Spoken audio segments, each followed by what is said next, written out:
is the name of this one? The name of this piece is Finally Becoming. And it should almost have 3 dots after it.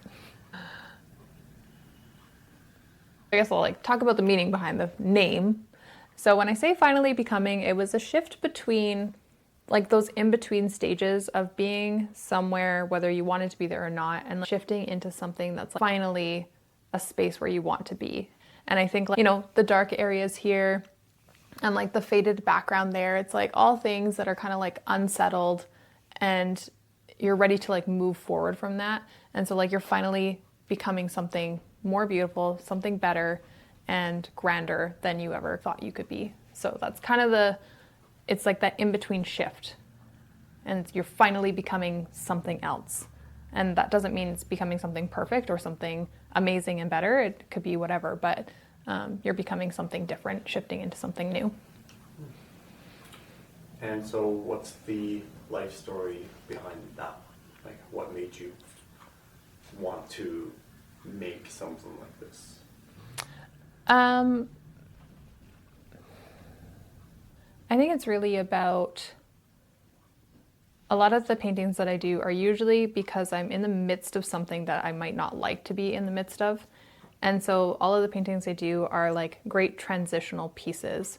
So they're always in some sort of chaotic background, something that's unstable, something you don't like to be in. And then always knowing that on the other side of that, or through those horrible situations that you might be in, there's always going to be something better on the other side.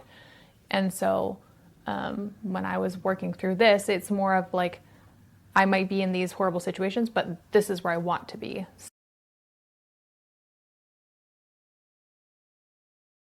And now can you tell us some of the details about the painting?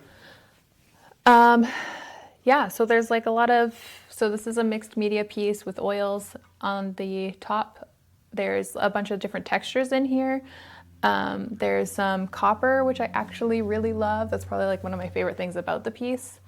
And yeah, I started with inks, which is this messy ink part here, which I think this is just pure perfection.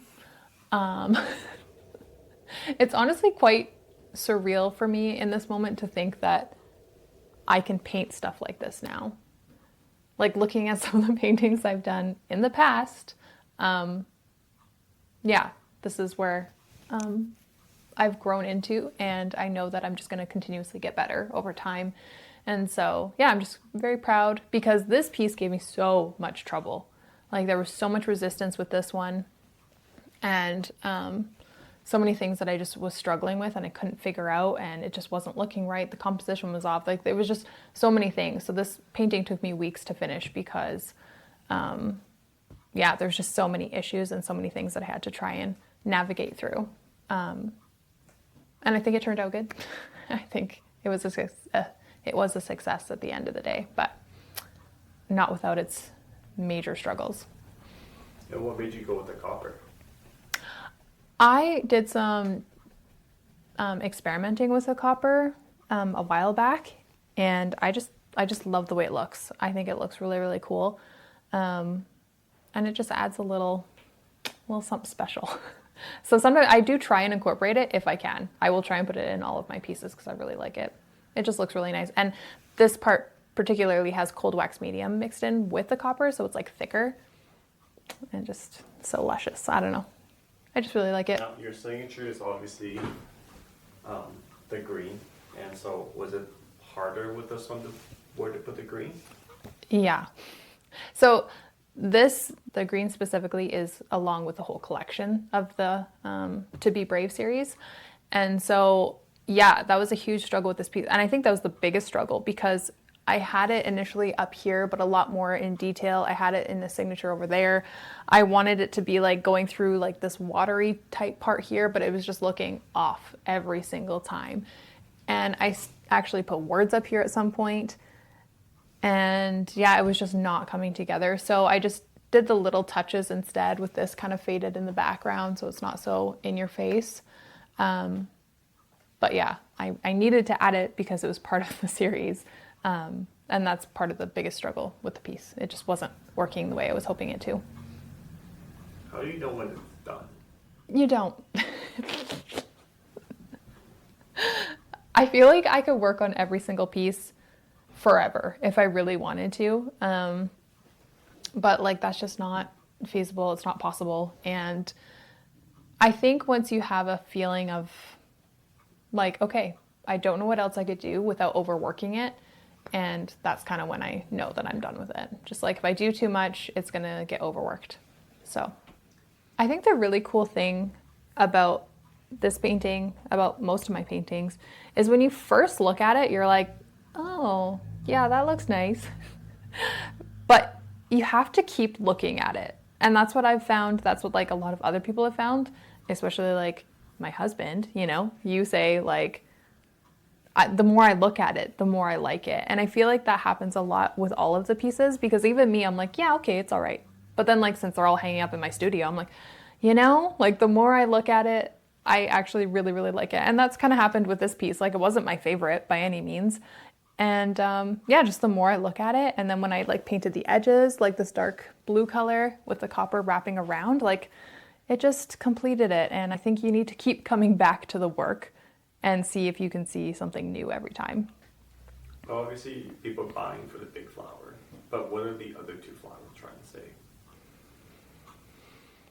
I feel like these flowers' main purpose is to show like there's a closed off version of yourself. And that was the same with the Uncharted painting as well. Like it's like a budding flower, but it's actually like a closed off flower from like just the look of it. And then you're slowly opening up and shifting. And then this is kind of where like finally becoming, because now you're this beautiful flower, but you had stages to get there. So they're really just about stages of your life and your story. Man, I just impressed myself because I was just on a whim. I mean, quite frankly, look how beautiful this would look on like any wall, really. Like it's a 30 by 40. It's a nice big size. It's got lots of pops of color, and yeah. Oh, where do you see this in the house? I would say it's a nice statement piece. So either like in your living room or maybe like in an entry where you have like a blank wall, like right when you walk in. I think a big statement piece area would be where I would say it would go. Do you want to talk about the top right corner? Because I feel like that's like the most mysterious of the whole painting. Up there? Yeah. And that's the whole point of that. Because again, you're like finally becoming, right? You're like shifting through a bunch of things, whether it's things that were foggy in your past or something that you want to leave behind. It's kind of like emerging out of that and like making your way through. And so, yeah, like that is supposed to be whatever you really want it to be. Like if you see trees, that's what you should see. If you see like a thing of flowers there, like that's what you should see. And then this is kind of like interpreted as like water or whatever. Yeah, the intent was just to have like a mysterious, unknown space. And how did you come up with the color palette for this one? Was it tricky or? Yeah, I wanted it to be more like the Uncharted color palette. And so again, that's where I had a lot of trouble because I wasn't able to get those exact colors for some reason. And so, yeah, it was quite a challenge. And then I brought the yellow and the orangey red in here just because it added like the light's kind of like coming with you. Like there's light there. It's shifting with you. Something brighter is coming. So that's kind of the meaning behind that. Again, this painting gave me trouble, so I had to like kind of shift a bunch of things to make it work. And yeah, I just did my best to make it somewhat cohesive with the other paintings of the To Be Brave series. I think the biggest lesson I learned is that even though I am confronted with major resistance and thinking that I can't get through something, this painting is proof that I can. So I learned that perseverance is what will get me through and just get it done.